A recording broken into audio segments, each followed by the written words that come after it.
Bismillahirrahmanirrahim. Assalamualaikum warahmatullahi wabarakatuh. Innal hamdalillah nahmaduhu wa nasta'inuhu wa nastaghfiruh wa na'udzu billahi min shururi anfusina wa min sayyiati a'malina. Man yahdihillahu fala mudilla lahu wa man yudlil fala hadiya lahu. Wa asyhadu an la ilaha illallah wahdahu la syarika lahu. Wa asyhadu anna Muhammadan 'abduhu wa rasuluh. Allahumma shalli wa sallim ala nabiyyina Muhammad wa ala alihi wa sahbihi ajma'in. Amma ba'du, bapak-bapak dan ibu-ibu yang dimuliakan oleh Allah Subhanahu wa taala. Alhamdulillah, segala puji dan puja untuk Allah Subhanahu wa taala atas segala nikmat yang Allah limpahkan kepada kita.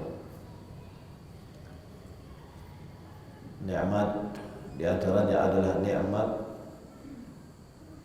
menuntut ilmu,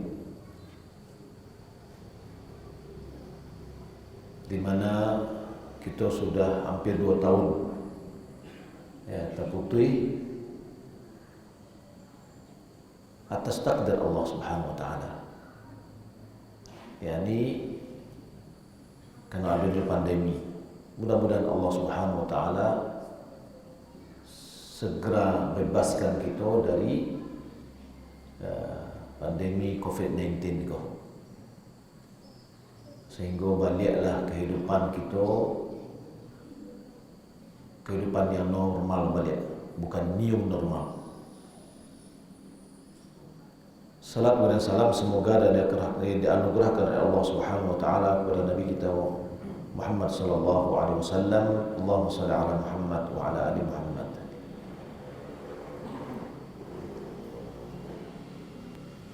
Di hadapan kita ada ibadah yang agung,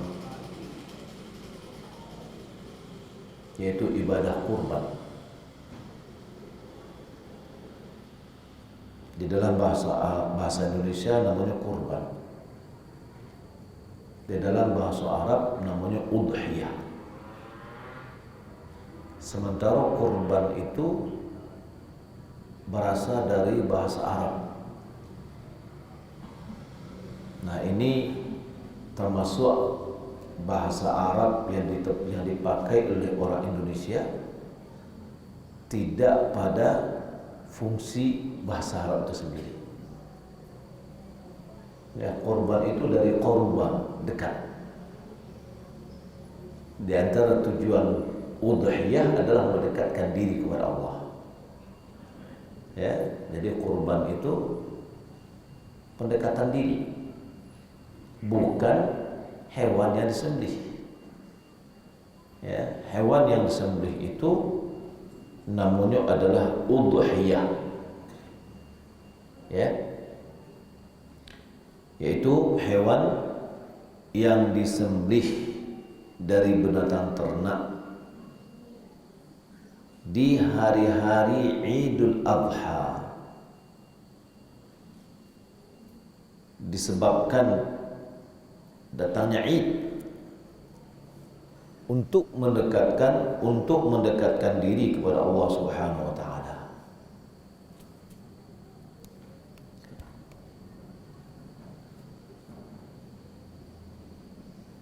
Kurban itu dari syiar Islam. Ya, jadi dia dari syiar. Jadi harus dimarakkan. Memuliakan syiar itu bagian dari takwa hati. Wa man yu'azzim sya'air Allah fa innaha min taqwal qulub. Jadi kalau kita ingin memarakkan syiar-syiar Allah, syiar-syiar Islam, maka kita marakkanlah yang betul-betul syiar. Ya, di antara syiar Islam adalah azan. Azan dikumandangkan, harus didengar oleh orang keluar. Ya, malahan Nabi SAW mewasiatkan kepada pasukan untuk tidak menyerang satu kaum waktu subuh sampai kedengar azan. Kalau enggak ada dengar azan, baru diserang. Kalau kedengar azan, tidak boleh diserang. Di antara syiar adalah sholat berjamaah ke masjid. Ya, terkadang bagi kita yang syiar kurang dihidupkan, yang tidak syiar disyiar-syiarkan. Ya. Kurban adalah syiar yang disyariatkan baik berdasarkan Al-Quran maupun Sunnah dan ijma' kaum muslimin. Allah berfirman, "Fasalli li rabbika wanhar." Salatlah untuk Rabbmu dan berkorbanlah. Ayat sebelumnya apa? Inna a'tainakal kautsar. Sesungguhnya kami telah memberimu nikmat yang banyak. Ada yang menerjemahkan atau makna kautsar itu adalah sungai yang ada di surga. Dari sungai itulah mengalir ke telaga Rasulullah yang ada di padang mahsyar. Ada yang ulama tafsir mengatakan nikmat yang banyak. Ya, Allah menyebutkan kami memberimu nikmat yang banyak. Fasalli li rabbika wanhar. Maka solatlah untuk Rabbmu dan sembelihlah. Maka orang yang Allah beri nikmat yang banyak, hendaklah dia mau solat. Ya, baca caranya mensyukuri nikmat itu. Maka kehidupan kita tidak akan lepas dari nikmat Allah. Wa ma bikum min ni'matin fa min Allah. Apapun yang ada, nikmat-nikmat yang kita merasakan semuanya adalah dari Allah. Jadi kalau kita lihat dari ayat pertama ke ayat kedua, bisa kita artikan bahwa kita sholat diperintahkan oleh Allah, satu. Yang kedua, dalam rangka kita mensyukuri nikmat Allah. Dan kemudian kita berkorban, di samping itu disyaratkan dan diperintahkan, itu juga kita mensyukuri nikmat Allah. Coba kalau kita hitung nikmat Allah yang telah Allah berikan 1 tahun, ya, tidak bisa kita hitung. Contoh misalkan oksigen yang kita hirup nih, orang yang kena corona yang menyebabkan dia sesak nafas, harus dengan ventilator lah, harus dengan oksigen lah. Ya, biaya 1 kali pergi ke rumah sakit itu berapa sebenarnya? Ada yang mengatakan 70 juta atau 150 juta, tapi semuanya ditanggung oleh pemerintah, ya. Dan coba kita lihat nikmat Allah. 70 juta dibandingkan korban risiko berapa gini? 2.100.000.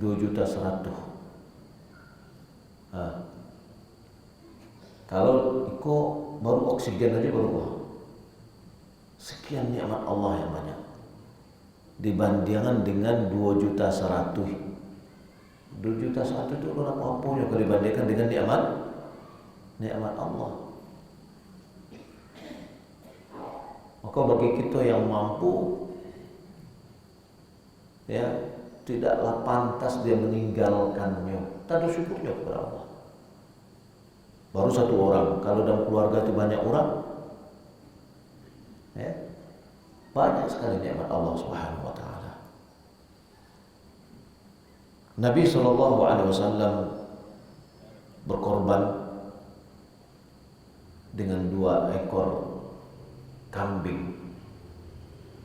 yakni Anas Malik dia mengatakan dhahan Nabi sallallahu alaihi wasallam bikabshaini amlahaini dzabahahuma biyadihi wa samma wa kabbar wa wada'a rijlahu ala safahihima. Nabi sallallahu alaihi wasallam berkorban dengan 2 kabsh. Kabsh itu adalah kambing yang gede, yang besar. Amlahaini, yang dia itu indah, ada warna hitam dan putihnya. Jadi Nabi berkorban dengan kambing, tidak kambing-kambing yang kurus, kambing yang kapok. Karena dia ingin berbagi, ingin memberi. Lalu beliau sembelih dengan tangannya sendiri, beliau sebut nama Allah dan beliau bertakbir. Dan ini insya Allah akan kita jelaskan bagaimana cara berkorbannya Nabi. Bapak Ibu dimuliakan Allah Subhanahu wa taala. Apa hukum dari korban itu? Kedudukannya wajibkah, sunnatkah?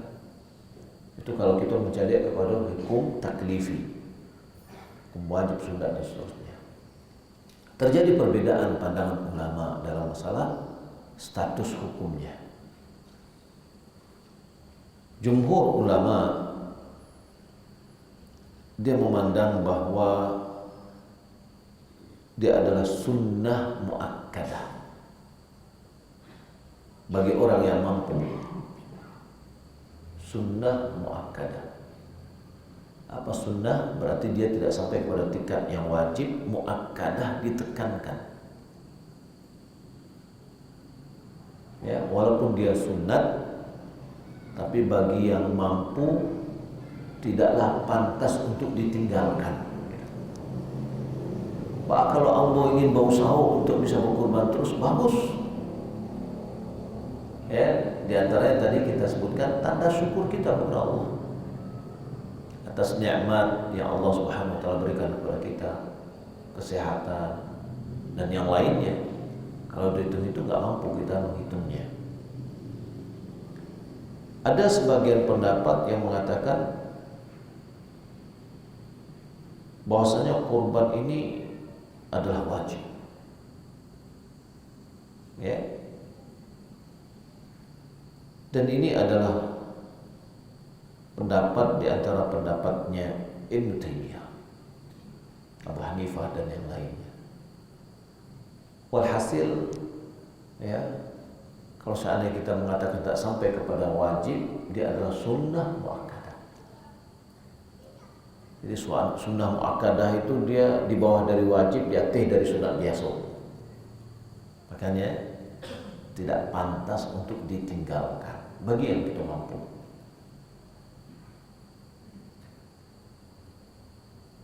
Mana yang afdal? Kita menyembelih korban atau kita bersedekah dengan nilai uangnya?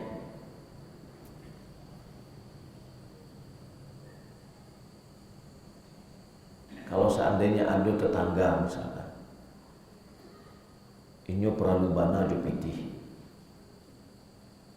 ini minta awak, tapi awak ingin berkorban. Lalu kita katakan, ya udah, kau piti 2.100.000 korban ambo tahun itu. Wagen piti keju. Pertama, itu bukan korban. Karena korban itu adalah sembelihan hewan. Ya. Berarti dia tidak bisa menggantikan korban gitu. Ya, baik. Kalau tadi kita melihat misalkan korban itu hukumnya sunnah muakkadah, tapi ada orang peralu piti. Mana yang lebih afdal? Kita menyembelih, membagikan dagingnya, atau kita bagi-bagikan pitinya? Ulama mengatakan bahwa menyembelih korban itu lebih afdal daripada bersedekah dengan uangnya, dengan nilainya. Kenapa lebih afdal? Karena pertama, menyembelih hewan itu atau korban itulah yang dilakukan oleh Nabi. Bahwasanya Nabi menyembelih korban, para sahabat juga menyembelih korban. Ini pertama alasannya. Karena Nabi tidak mencontohkan, diberikan nilai. Yang kedua, karena sembelihan itu adalah syiar Allah. Ya, syiar Allah. Kalau seandainya orang berpaling, ya, bersedekah dengan nilainya, akhirnya dia meninggalkan syiar sembelihan. Tidak ada orang mendabiah. Ya, kadang-kadang kan orang mau main praktis aja, transfer peti sudah bagi yang lain. Kalau kalau korban menggilai, kemudian membagi, susah banget. Alah, praktis aja. Maka kita katakan bahwa menyembelih dengan binatang hewan korban itu lebih afdal daripada bersedekah. Pertama, karena itu perbuatan Nabi dan para sahabat. Yang kedua, karena itu adalah syiar Allah. Kalau seandainya ada orang berpaling dari itu, berarti mereka akan meninggalkan syiar Allah. Kalau seandainya bersedekah dengan nilainya itu lebih afdal daripada menyembelih, tentu telah diingatkan oleh Nabi kita Muhammad SAW untuk umatnya, baik dengan perkataan maupun dengan perbuatan. Dan beliau tidak akan pernah tidak menjelaskan ketika diperlukan. Ya, nggak pernah beliau mendiamkan kalau perlu di penjelasan. Malahan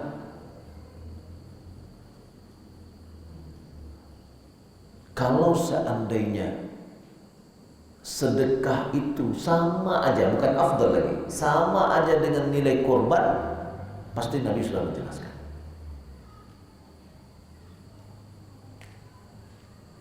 Karena bersedekah lebih ringan, lebih praktis, ya.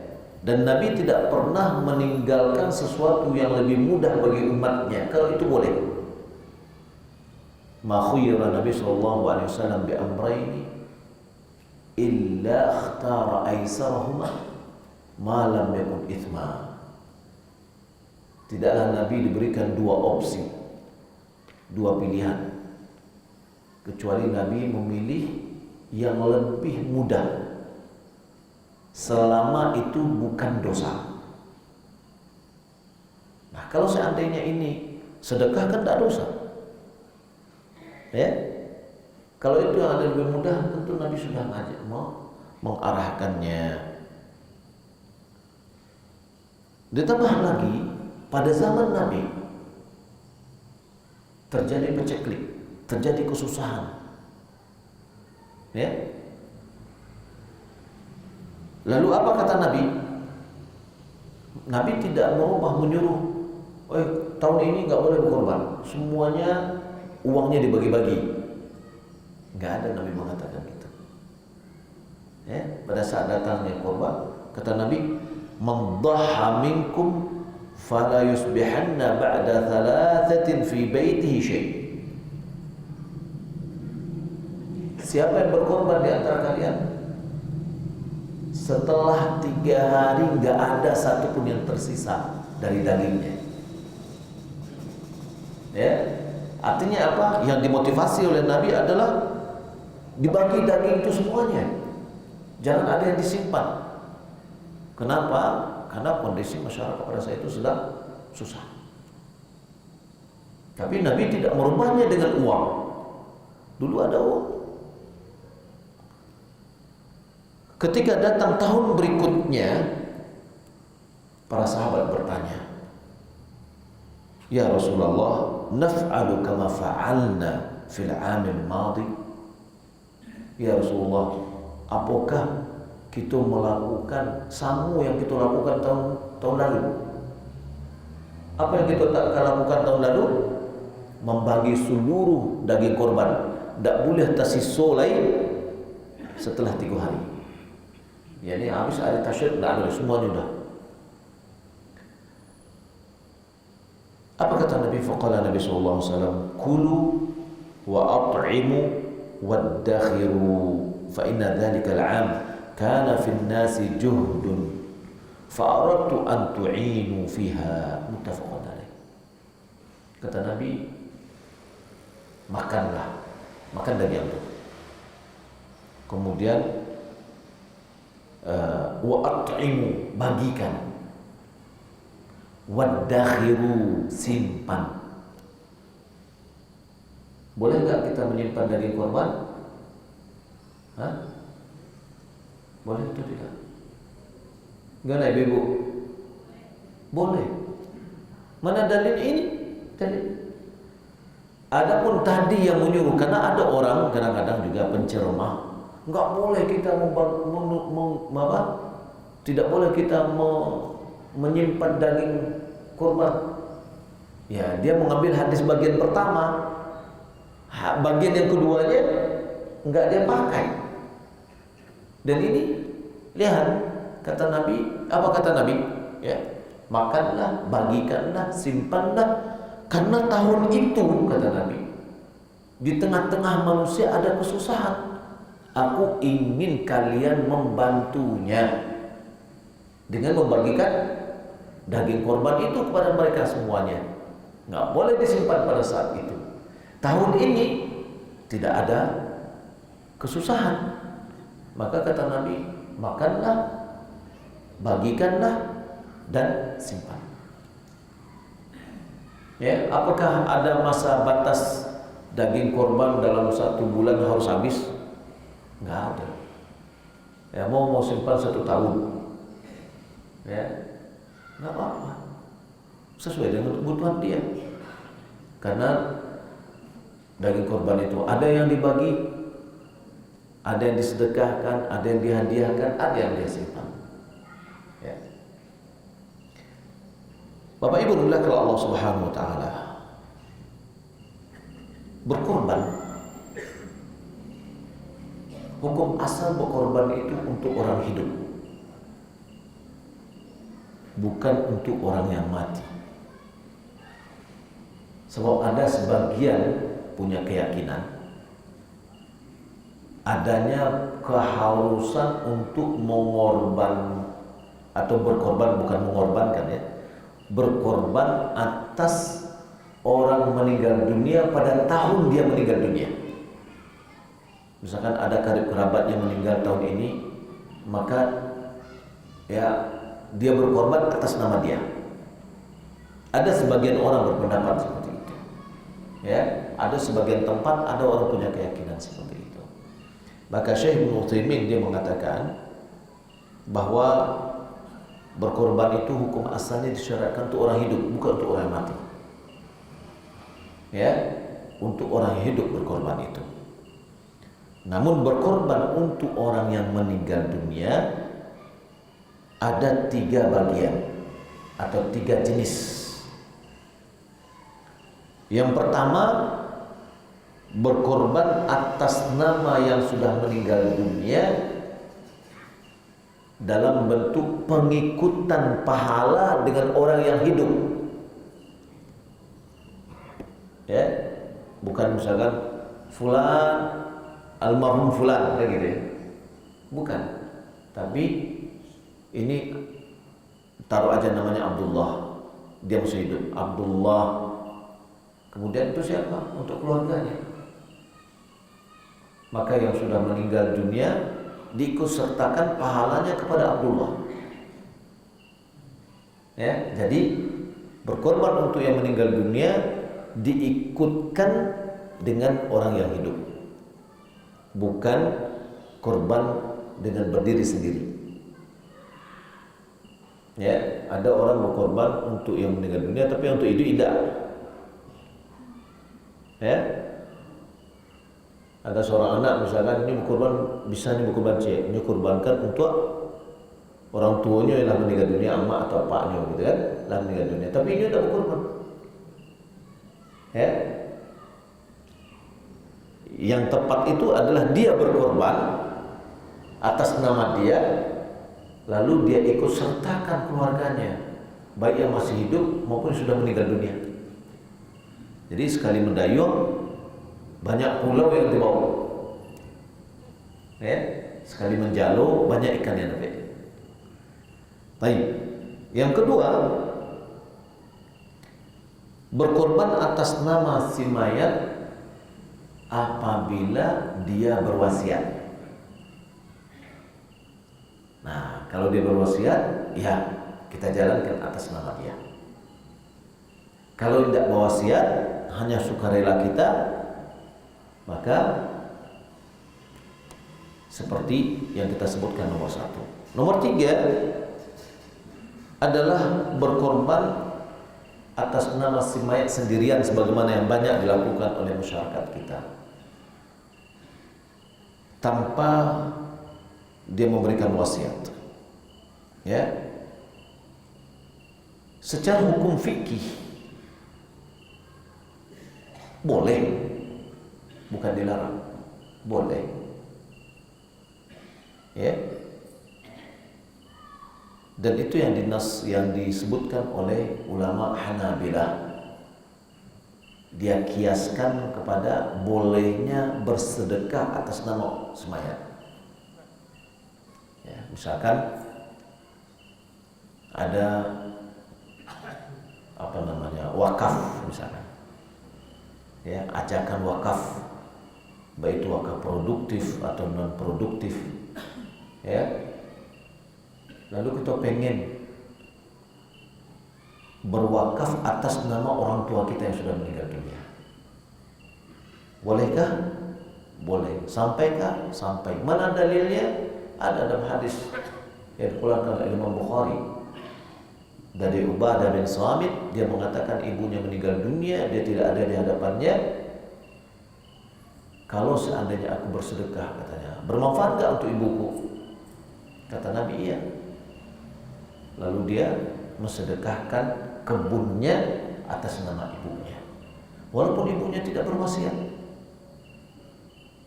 Ya, mungkin kita bayangkanlah misalkan orang tua kita dahulu, ya, susah hidupnya, dan alhamdulillah kita kini lay lapang hidup awak. Ya, kita bisa bersedekah. Lalu ada kesempatan wakaf yang nanti pahala yang mengalir terus, ya, maka itu adalah kesempatan bagi kita untuk menambah pahala orang tua, Pak. Enak. Kita sedekahkan atas nama itu. Bisa.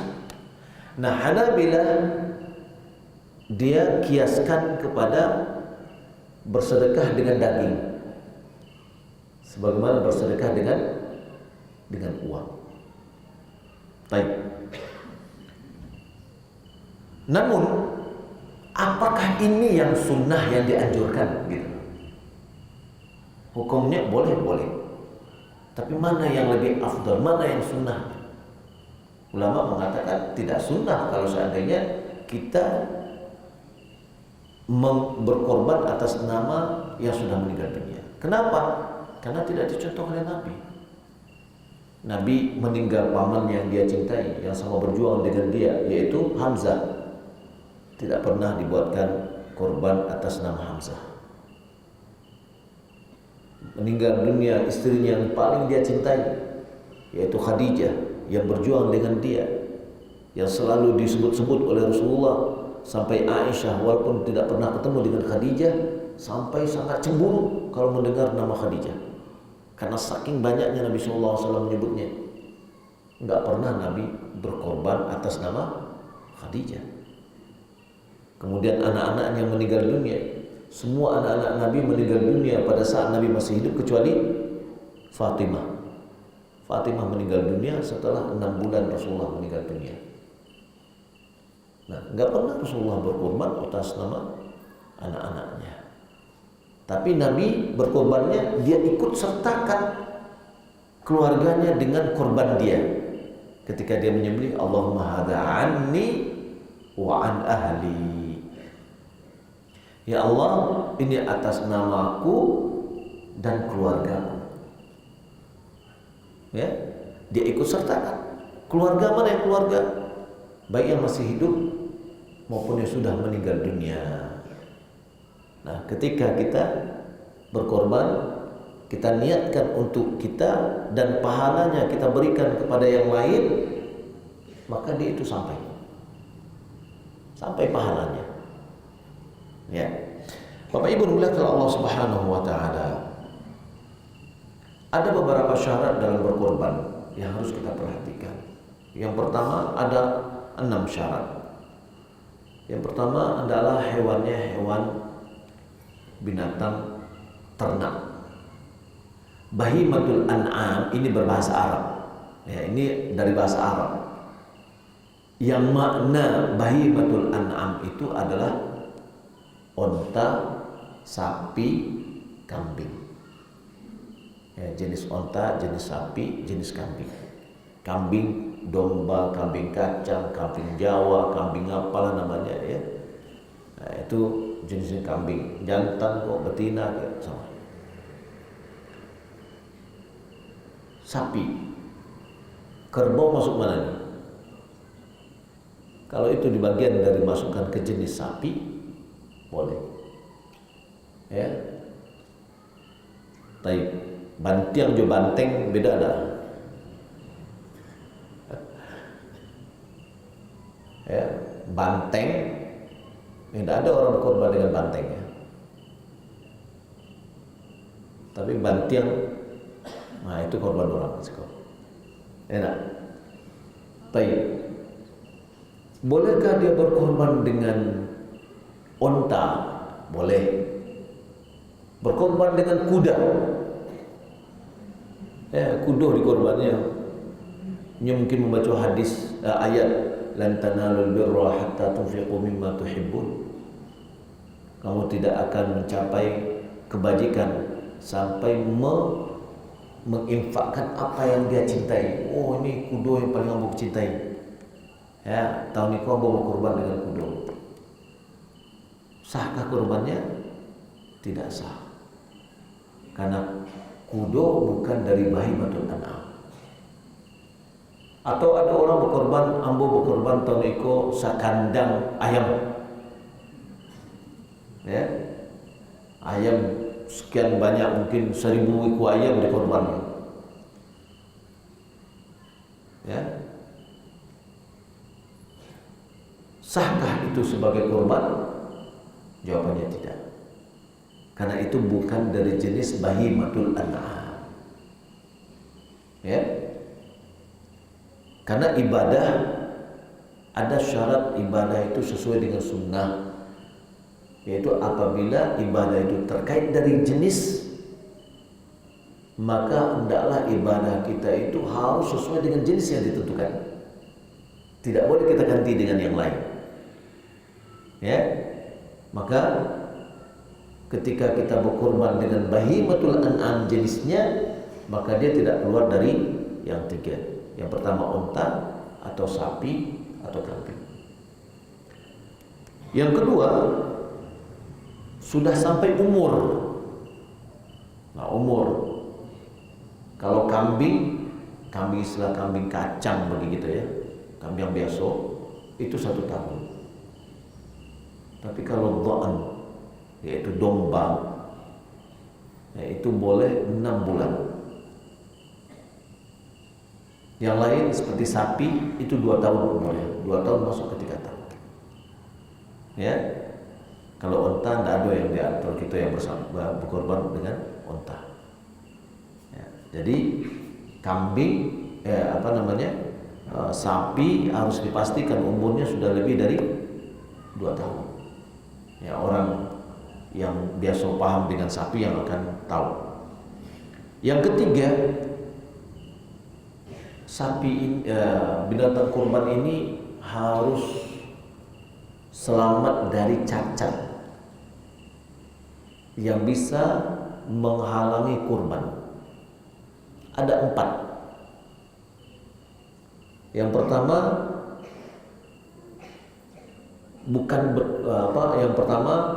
buta sebelah atau celek. Ya, yang betul-betul nampak celeknya. Ya, sampai matanya mungkin putih gitu ya. Nampak butuh sebelah. Ya. Tapi kalau seandainya nggak nampak, karena di sini disebutkan yaitu al-bayyin atau aurul bayyin. Yang kedua, sakit. Yang betul-betul nampak sakitnya. Bagaimana ada sakitnya, mendamamnya, bamandong saya tidak umumnya makan, ya. Nah, maka itu adalah yang menyebabkan sakit yang betul-betul kelihatan, tanda-tanda sakitnya. Yang ketiga adalah tengkak, ya, pincang, nampak pincangnya. Nah, hati-hati nih, ya, panitia kalau menurunkan sapi dari truk misalkan, ya, melompeknya, jatuh patah kakinya, ya, kok kan nolong gedodap ya. Nah, maka harus hati-hati, ya. Kemudian yang keempat, kurus kering, tidak ada daging lain, ya. Jinyo ingin bahagia kepada Allah. Apa yang bahagia kalau tidak ada daging? Ya. Jadi jangan misalkan sapi yang mau tak mau gapo-gapo sudah dijual tidak bisa, jadinya dikorban gitu, tidak bisa. Nah, itu ada 4. Kemudian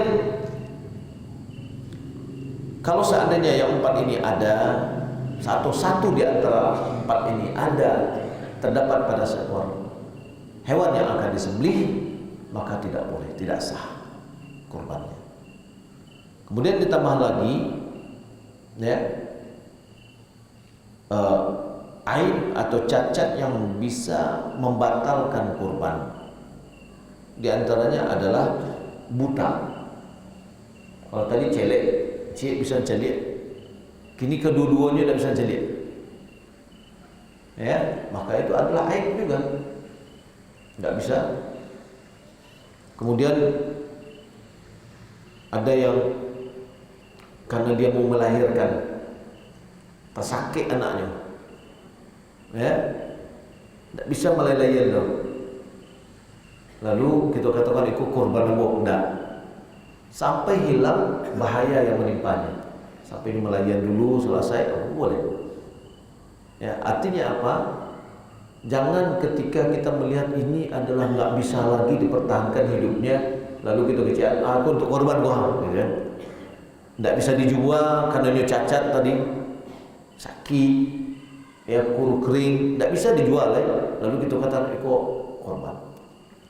Atau dia punya kondisi-kondisi yang bisa menyebabkan dia tidak berfungsi, ya, maka ini adalah cacat-cacat yang bisa menghalangi korban itu sendiri. Kemudian syarat yang keempat, hendaklah korban itu memang milik orang yang ingin berkorban. Ya, hewan yang akan dikorbankan itu adalah milik dia atau orang yang telah diizinkan untuk mengorbankannya. Ya, kalau seandainya ada orang punya sapi kecilnya, aku korban abu, itu punya orang, tidak boleh. Ya, yang dikorbankan adalah milik dia sendiri. Kemudian yang kelima, korban ini, hewan ini tidak boleh berkaitan dengan hak orang lain. Contoh, awak mengejaan ambo ada sapi, ambo ingin berkorban dengan sapi ambo, tapi sapi wak paduan di orang.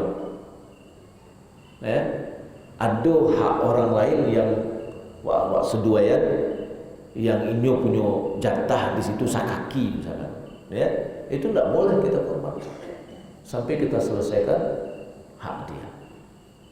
Atau hewan itu kita jadikan sebagai buruhan, ya, sebagai jaminan terhadap sebuah hutang dan yang lainnya, maka itu tidak bisa kita jadikan sebagai hewan yang akan kita korbankan, ya. Kemudian yang keenam, hendaklah dia menyembelih pada waktu yang telah ditentukan, ya. Yakni mulai dari setelah sholat Id sampai sebelum tenggelam matahari pada hari ketiga hari tasyrik. Jadi dia 4 hari. Hari Id, hari-hari tasyrik.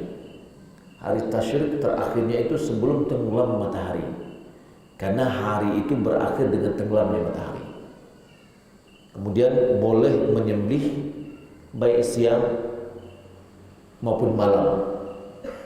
Namun menyembelih di siang lebih afdal, ya, karena kemudahan yang bisa dilakukan. Nah, ini syarat-syarat dari penyembelihan, ya, yang perlu kita ketahui.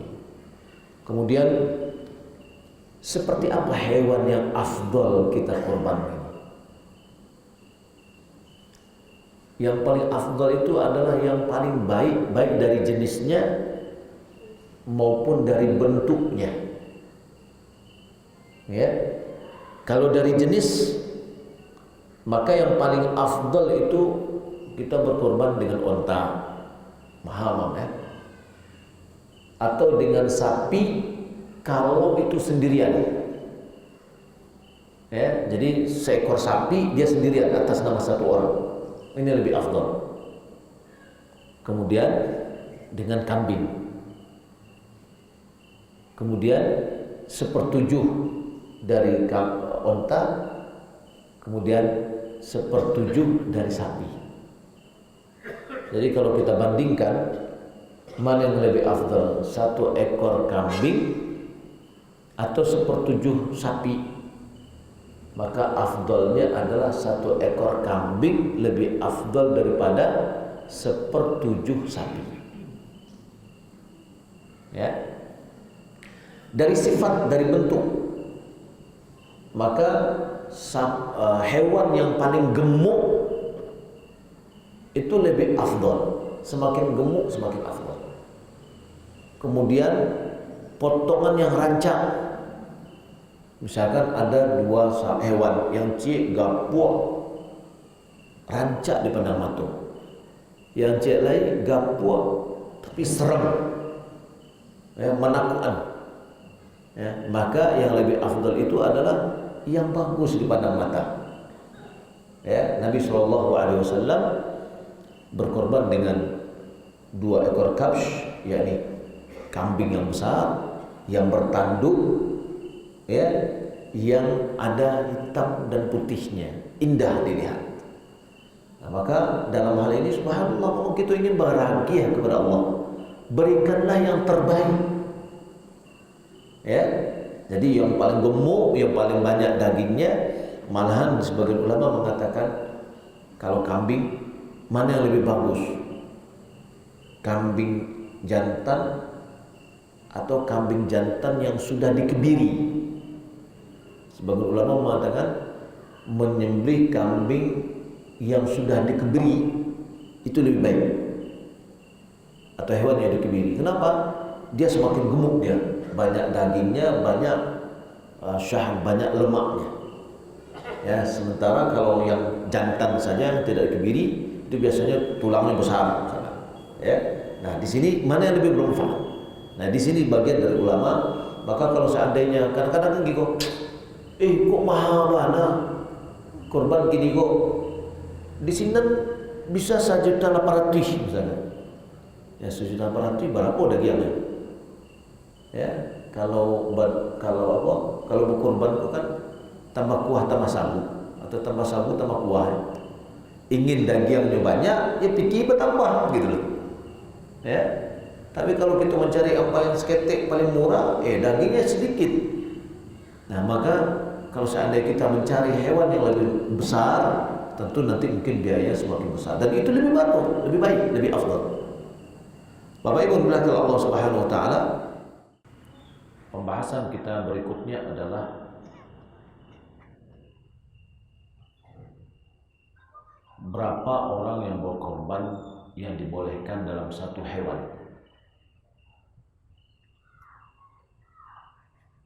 Satu ekor hewan dari kambing itu boleh berkorban untuk satu orang dan diikutsertakan keluarganya di dalam pahala. Ya, tapi atas nama satu orang.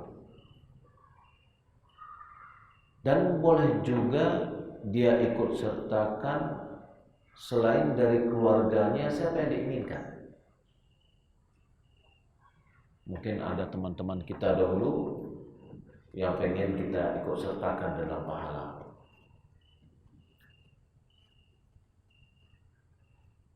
Karena Nabi SAW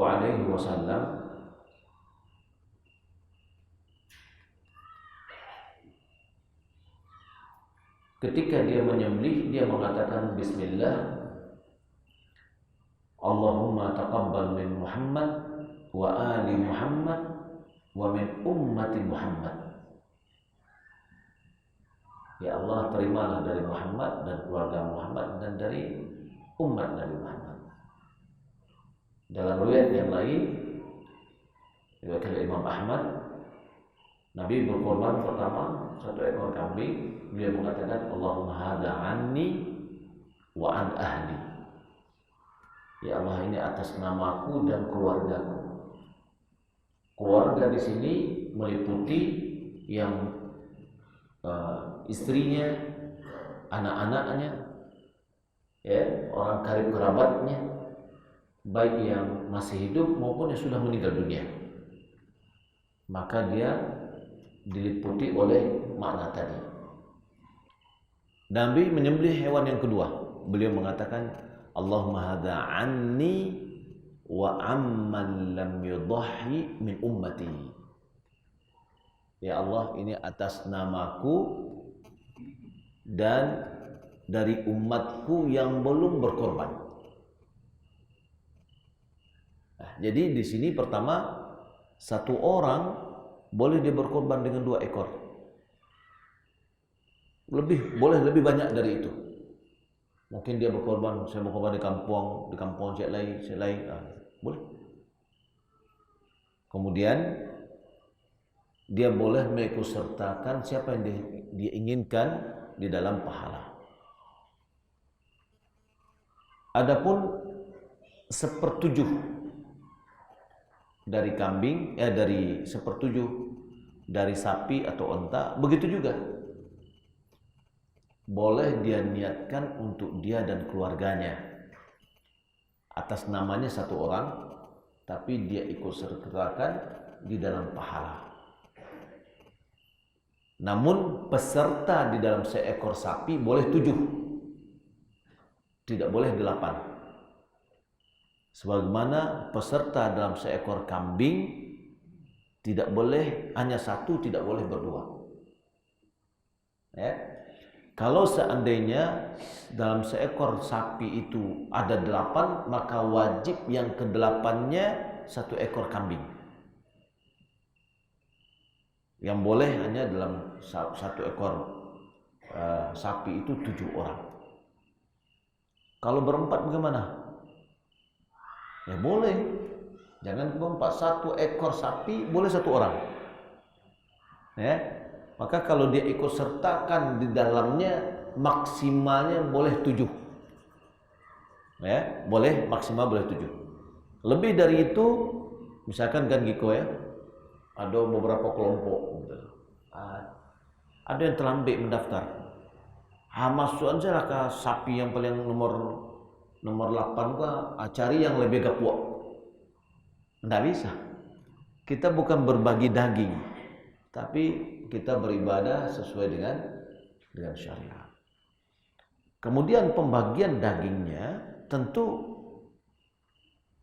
pembagian daging itu pertama dianjurkan, ya, dianjurkan orang yang berkorban itu mengambil daging dari hewan yang atas nama dia.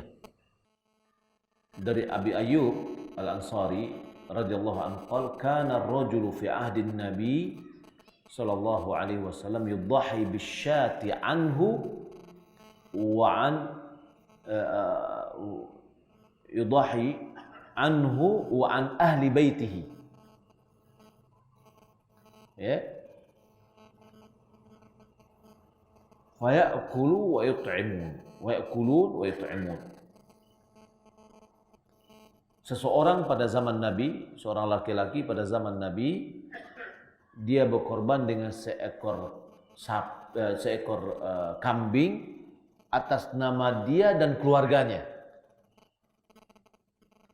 Jadi kalau seandainya ada dua orang, si istri ambo ingin berkorban pula, itu yang buat doh, ya nak, cukup suami berkorban, maka dia ikut sertakan yang lainnya dengan pahala.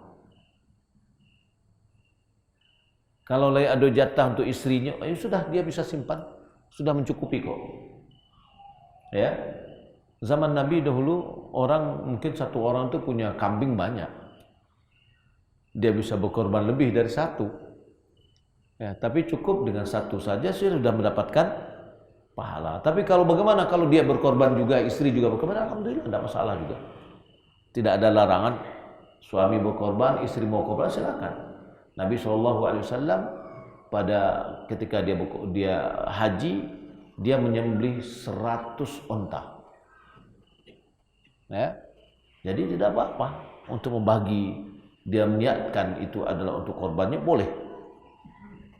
Akan tetapi kalau seandainya seorang dia ingin berkorban, dia cukup dia berkorban untuk dirinya dan keluarganya dalam seekor atau satu bagian dari yang dia berkorban. Ya, kalau seandainya hanya satu orang cuma berkorban, alhamdulillah itu sudah dapat, baik itu yang masih hidup maupun juga dengan yang sudah meninggal dunia. Dia ikut sertakan dengan pahalanya di waktu berkorban tersebut. Tapi bagaimana dengan kalau seandainya ada inisiatif dari satu sekolah memotivasi anak-anak untuk berkorban, lalu dikumpulkanlah piti anak-anak aku, ya 10.000 cek kepala, ya, lalu sembelihlah seekor kambing. Itu apa namanya? Itu namanya berbagi-bagi daging, ya, mengajak anak-anak bersedekah gitu. Bukan berkorban, karena berkorban itu hanya atas nama satu orang. Baik. Bagaimana kalau seandainya perusahaan berkorban? Nggak ada perusahaan yang berkorban. Perusahaan yang berkorban itu adalah manusia, karena ibadah dari manusia. Kalau seandainya perusahaan itu nama seorang, miliknya seorang pribadi, lalu dia ambil dari uang perusahaannya, tidak ada masalah, itu punya dia. Tapi bagaimana kalau seandainya, ya, ini adalah PT besar, sahamnya banyak orang, lalu atas nama PT ini dia membagi-bagi kambing atau bagi-bagi sapi korban, ya, maka ini tidak korban, itu bagi-bagi daging, ya, bagi-bagi daging. Boleh nggak diterima? Boleh. Baik.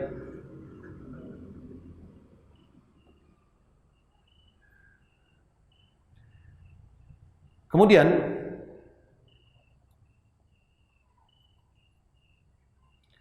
apa yang harus diperhatikan oleh orang yang ingin berkorban?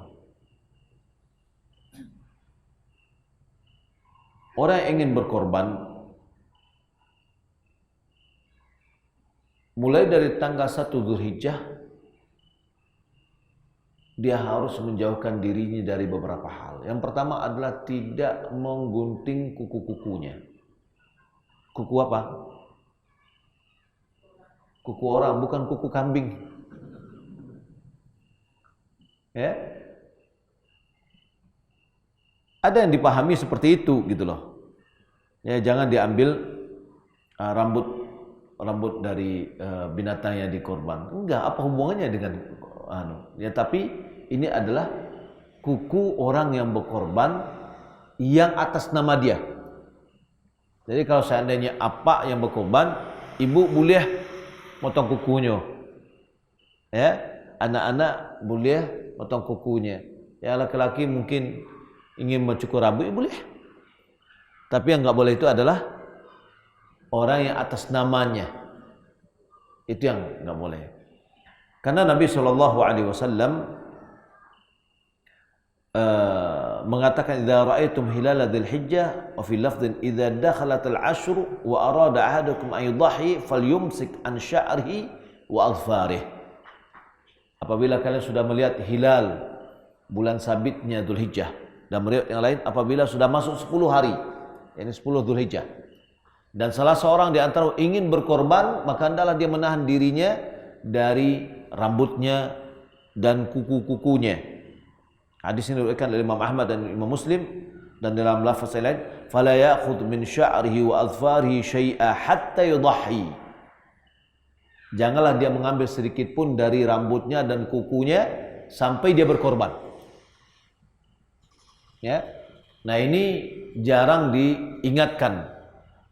Sementara ini adalah bagian yang disyariatkan. Apa hikmahnya larangan ini? Kok orang yang berkorban dilarang untuk memotong kukunya, memotong rambutnya mulai dari tanggal 1 Dzulhijjah? Hikmahnya adalah bahwa orang yang berkorban ikut serta di dalam ibadah yang dilakukan oleh orang yang berhaji, yaitu menyembelih. Maka juga dia ikut serta dalam bagian yang dilarang bagi jamaah haji. Orang yang berihram tidak boleh motong kukunya, tidak boleh motong rambutnya dan yang lain-lainnya. Kan gitu ya. Nah, tidak semua yang dilarang bagi orang yang berihram untuk orang yang berkorban berlaku pada dirinya, tidak. Akan tapi hanya rambut dan kuku. Kalau dia langgar, dia tahu maksudnya dia akan berkorban. Ya. Tapi tetap juga dilakukan. Syekh Saleh Fauzan bin Fauzan dia mengatakan kalau dia lakukan itu dia hendak bertobat kepada Allah. Tidak ada fidyahnya, tidak ada damnya, ya, tapi dia bertobat kepada Allah Subhanahu wa taala. Kenapa? Karena dia telah melanggar apa yang telah ditetapkan oleh Rasulullah SAW. Nabi telah melarang orang yang ingin berkorban untuk mengambil rambutnya atau kukunya, atau menggunting rambutnya atau kukunya. Kalau seandainya baru terniat bagi dia untuk berkorban itu setelah masuk bulan Dzulhijjah, ya, misalkan tanggal 3 atau tanggal 4, maka mulai dari dia punya niat, dia menahan dirinya tidak memotong kuku dan rambutnya sampai dia berkorban. Bagaimana dengan pembagian korban? Disyaratkan bagi orang yang berkorban untuk memakan dari dagingnya. Ya, maka dalam hal ini panitia adalah orang yang berkorban itu betul-betul dari daging yang dia hewan tadi atas namanya. Ya, itu yang lebih afdal, dan itu ditekankan juga di mazhab Syafi'i, ditekankan juga hal yang demikian. Kemudian bersedekah dan memberikan hadiah yang lainnya. Jadi sepertiga boleh, jadi mau bagian sepertiga boleh. Sepertiga untuk orang yang berkorban, sepertiga dia sedekahkan, sepertiga dia hadiahkan. Apa perbedaan sedekah dengan hadiah? Sedekah kepada orang miskin, hadiah boleh kepada orang kaya. Ya, karena tujuan dari hadiah itu adalah pendekatan hati. Kata Nabi SAW, tahadu tahabu, saling memberi hadiahlah kalian akan saling mencintai. maka kita berikanlah misalkan dusanak-dusanak kita, bako, anak pisang, ya, anak buah. Nah, itu kita beri. Karena di sini adalah hubungan hadiah dan silah. Ya, menjalin hubungan silaturahmi kita dengan keluarga.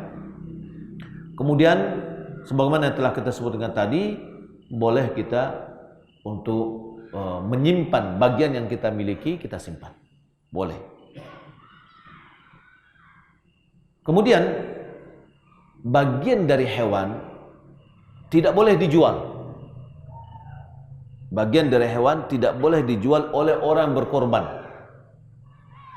Pada itu, inyo ingin beragiah, berarti ke dijualnya. Ya. Nah, begitu juga tidak boleh dijadikan upah. Karena upah itu adalah bentuk dari jual beli. Karena tenaga kita berikan upah. Maka tidak boleh bagian dari hewan itu kita jadikan sebagai upah dalam pekerjaan. Baik itu dalam menyembelihnya atau membersihkannya. Maka keluarkanlah dari uang. Boleh jadi dengan angka 2.100.000. Mungkin hewannya bisa dapat dengan nilai 6 sampai boleh juta misalkan. Ya, tersisulah piti yang 100 tadi dari 7 berarti 700. Ya, kemudian itulah biaya konsumsi, biaya apa lagi? Biaya yang lain-lainnya, kan gitu ya. Nah, itu bisa dilakukan. Nah, di situ juga bisa kita agihan piti upah untuk memberasihan ke atau untuk mendabiahnya dari uang, bukan dari bagian dari hewan. Bagaimana dengan kulitnya? Ya, kulitnya juga nggak boleh dijual, walaupun yang menjualnya panitia, karena panitia adalah wakil dari orang yang berkorban. Dia adalah melaksanakan. Sebagaimana panitia tidak boleh menjual daging, begitu juga dia tidak boleh menjual kulitnya. Lah kulit kan tidak bisa dibagi-bagi. Ya, kita boleh kita berikan misalkan untuk satu orang kulitnya boleh, sepakat untuk berikan kepada ya satu orang atau kedua orang atau 3 orang atau bagaimana. Ketika dia sudah pindah tangan kepada orang yang menerima, kalau dia mau menjual silakan. Karena dia bukan orang yang berkorban. Yang tidak boleh itu adalah orang yang berkorban menjual bagian dari hewan yang dia korbankan. Ya, begitu juga dengan kepala. Ya. Tidak boleh ada transaksi misalkan biar ambo yang mendabiah, tidak usahlah dia piti tapi ambo kepalanya yang ambo atau kulitnya untuk ambo. Itu adalah bentuk dari bagian transaksi. Sebab kalau kita tidak iuan, ini mungkin tidak namanya mendabiah. Ya. Nah, maka tidak boleh dijadikan hewan tersebut sebagai bagian yang diperjualbelikan termasuk di dalam upah. Ya. Ada sebagian tempat kadang-kadang setelah didabiah kemudian di ungguan daging, ungguannya tidak 7 dan menjadi 8. Ya, 7 dibagian kepada peserta, yang 8 dibagian ke orang yang menggilainya. Nah, ini khawatir kita bentuk ini adalah juga bagian dari bentuk upah. Hah? Kalau hadiah jadi bagi, silakanlah orang-orang masing-masing mau bagi-bagikan berapa silakan. Ya boleh. Tapi sudah kalau di peuntuan, ya khawatir itu bagian dari upah. Berarti kita bertransaksi dengan barang yang kita beragiah kita kepada Allah. Ya. Kemudian ketika kita menyembelih, ya disunatkan penyembelihan. Yang pertama syarat penyembelihan itu adalah baca bismillah. Ini syarat mutlak.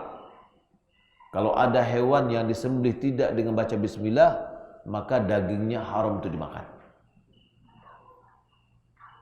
Lalu setelah itu bismillah, baca bismillahnya ketika kita ingin menyembelih. Setelah itu kita baca takbir, Allahu Akbar. Lalu kita sebutkan, kalau yang kita yang berkorban langsung, yang menyembelih, kita katakan Allahumma hadza anni wa an ahli. Ya Allah, ini atas namaku dan keluargaku. Tapi bagaimana kalau seandainya, bolehkah diwakilkan untuk penyembelihan? Boleh. Bagi orang yang tidak mampu menyembelih. Kalau bagi orang yang mampu menyembelih, lebih afdal dia yang menyembelih langsung. Ya, kalau tidak, apalagi hewan sapi yang batujuh di dalamnya, ya, maka mungkin diwakilkan kepada panitia. Maka panitia baca Bismillah, Allahu Akbar, kemudian dia sebut nama orangnya, kalau bisa, ya, atau sebelum dia sebutkan, karena mungkin kerepotan karena saking banyaknya. Ya, cuma yang bisa kita garis bawahi adalah bagaimana kita bisa berkorban dan kita ikut sertakan keluarga kita dalam pahala. Ya, kalau selama ini belum terlintas bagi kita, nah sekarang kita ikut sertakan, termasuk orang tua kita, mungkin nenek-nenek kita, kakek-kakek kita, ya, yang kita ikutkan semuanya. Dari bagian dari keluarga itu sudah masuk. Dan juga termasuk orang-orang yang mungkin kita inginkan dari kaum muslimin yang tidak ada hubungan tali darah dengan kita. Boleh. Ya, mungkin ada orang yang pernah berjasa dari hidup kita ingat dia, lalu kita sebutkan ini juga kita berikan juga bagian dari pahalanya, dan itu adalah boleh. Wallahu ta'ala alam. Bapak Ibu bila Allah Subhanahu wa taala, ini dapat kita sampaikan, semoga bermanfaat. Ya. Kalau ada pertanyaannya banyak.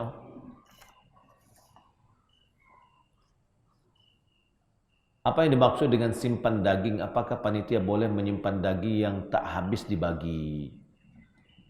Pertama, menyimpan daging tadi adalah bagi orang yang berkorban tadi. Dia boleh, bagian dia simpan boleh. Kalau panitia, ya, misalkanlah dibagi, masih ada tesiso, ya sudah, berbagi aja, dibagi aja. Ya. Dibagi. Tapi penyimpanan ini setelah dibagi, tidak boleh disuruh-suruh dari awal. Apalagi dari orang yang ingin memberasian, ikut memberasian kan, kok daging tak bawah aja kan, disayis kete, disuruh aja, itu tidak boleh, tidak halal. Walaupun nanti akan dibagi juga, itu bagian dari ghulul. Sama dengan harta rampasan perang. Harta rampasan perang, akhirnya harta rampasan perang itu akan dibagi kepada pasukan yang ikut perang. Ya, tidak boleh disuruhan dulu. Ya, karena itu adalah harta yang haram. Ya, maka diingatkan kepada peserta panitia gitu ya, tidak boleh menyuruh-nyuruhan. Ya, nanti dibagi. Ya, kalau seandainya masih ada dia lagi tersisa, sudah berbagi aja panitia. Ya, jadi asobah panitia. Kalau dapat banyak, ya alhamdulillah. Apakah boleh peserta 7 orang untuk satu sapi? Semua peserta sudah meninggal yang melakukan anak kandungnya. Nah, maka tadi kita sebutkan hukumnya jaiz.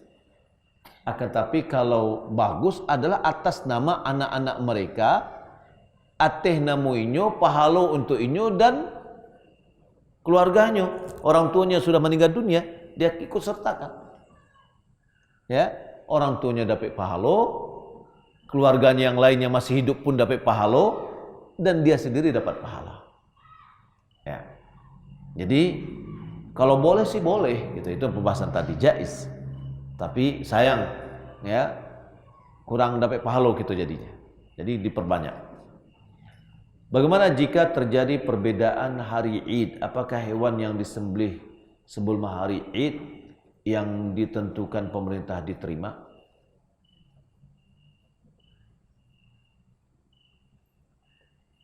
Berdasarkan hadis, kata Nabi SAW, al-Idu al-fitru yawma tuftirun wal adha yawma tudahun wassomu yawma tasumun. Ini menunjukkan bahwa kita bersama di dalam melakukan aktivitas ini.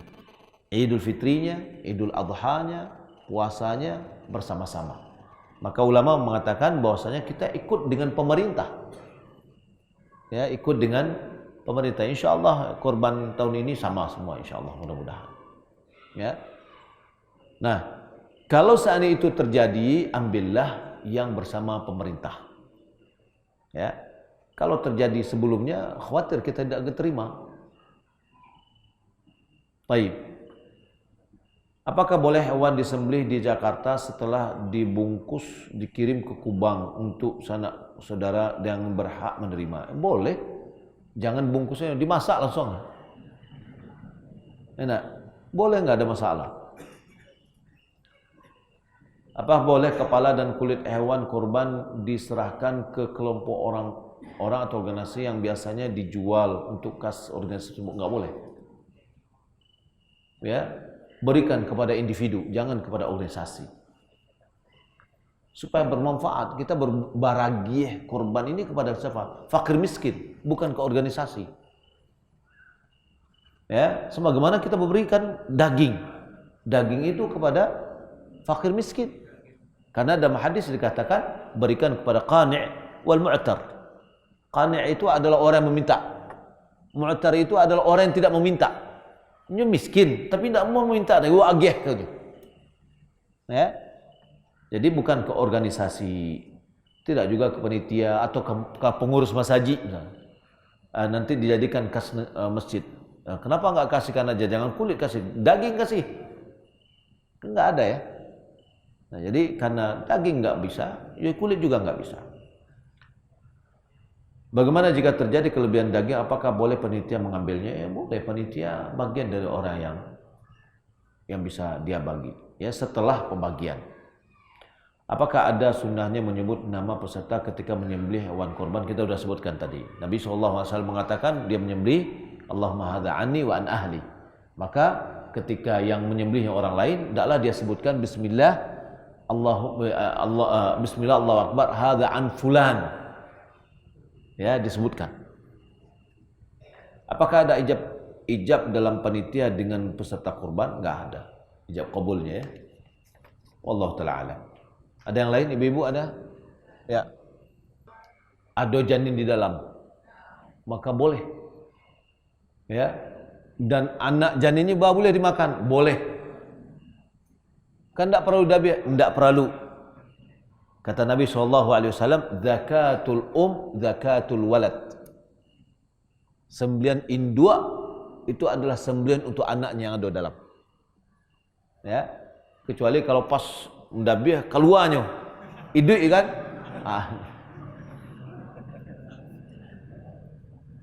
Baik, ada lagi? Silakan Pak. Ya. Kata Nabi, la tabi' ma laysa 'indak. Jangan dijual apa yang kamu tidak miliki. Lu nado barang nggak akan dijual. Nah, nggak boleh. Ya.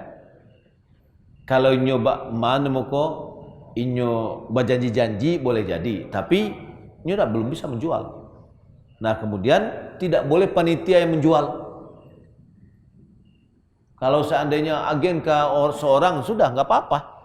Orang tadi sudah pindah kepada dia, berarti statusnya sudah milik orang miskin gitulah. Lalu nyojual boleh. Ya, wallahu a'lam. Kalau seandainya jan kulit yang dikumpulan, daging yang kumpulan, jual daging yang bah. Boleh enggak? Wa balila daging sapi sudah tu lihat. Bagi-bagi.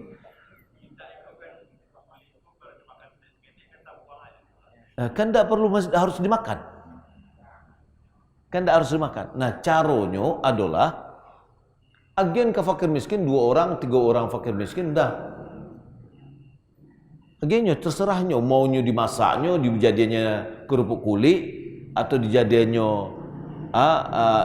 lem kulit, lem jange atau inyo karyangan atau inyo jual, terserah dia.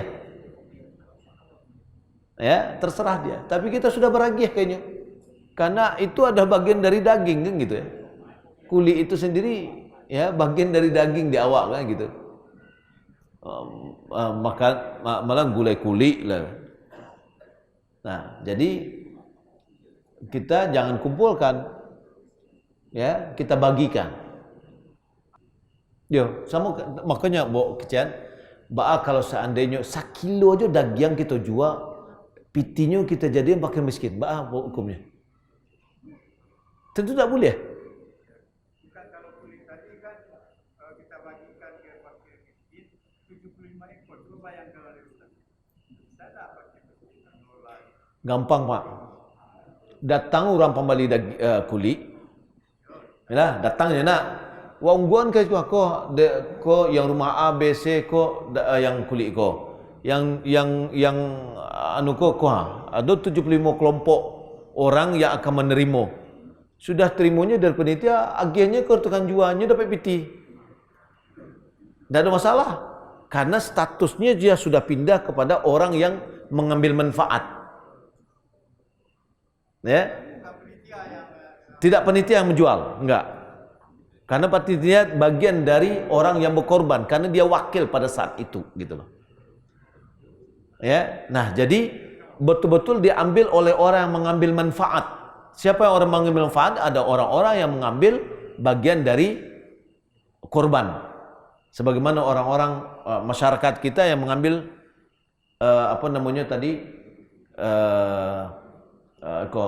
daging.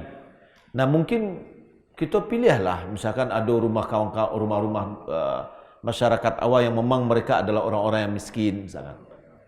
Nah, kita tunjuklah, yang jatah tahun itu 75 Nah, 75 rumah yang kita anukan. Orang-orang yang dari rumah-rumah yang miskin. Nah, kecian. Suak di samping daging, nanti kulit dapat bagian. Nah, setelah itu langsung ada orang yang truk lah menunggu untuk daging, untuk kulit itu. Sudah. Ini tidak mungkin lah kan dibawa aja ke rumah kan. Sudahnya terserah terima Jawa, lalu jualnya dapat pitinya bawa pulang. Itu sah. Tapi ketika itu adalah dari panitia, makanya panitia saat ini adalah dia bagian dari wakil terhadap orang yang berkorban, gitulah. Kalau dia berwakil nggak ada masalah, tapi jangan mewakilkan diri. Ya, kalau dia berwakil nggak apa-apa. Beberapa hari sebelum pelaksanaan pemotongan kurban kan kita temui orang-orang yang menerima. Lalu di saat kita temui itu orang itu yang berwakil kepada panitia. Boleh, kalau dia mewakilkan. Kita yang mengeksekusinya. Ya, nanti kita mengkoordinirnya. Di atas wakil orang-orang sebagai wakil dari orang miskin. Itu boleh. Tapi kalau tidak wakil, tidak. Kita mengenamakan diri kita wakil dari orang-orang miskin. Gitu enggak. Ya, tapi betul itu orang itu yang mewakilkan ke kita. Bisa, boleh. Ya, temui orang itu, kok dapat jatah nanti kulit. Nah, supaya jangan susah nanti balik ke wakil kamu untuk menjualnya. Ya, atau ke panitia untuk menjualnya. Diwakilkan ya, sudah. Oh iya, akad lah. Harus jalih.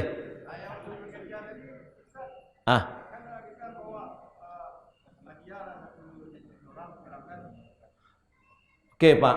Apakah ada semacam akad? Kalau tidak ada akad, ya biasalah untuk orang yang bekerja kita lebihkan sebagai hadiah untuk dia, nggak ada masalah.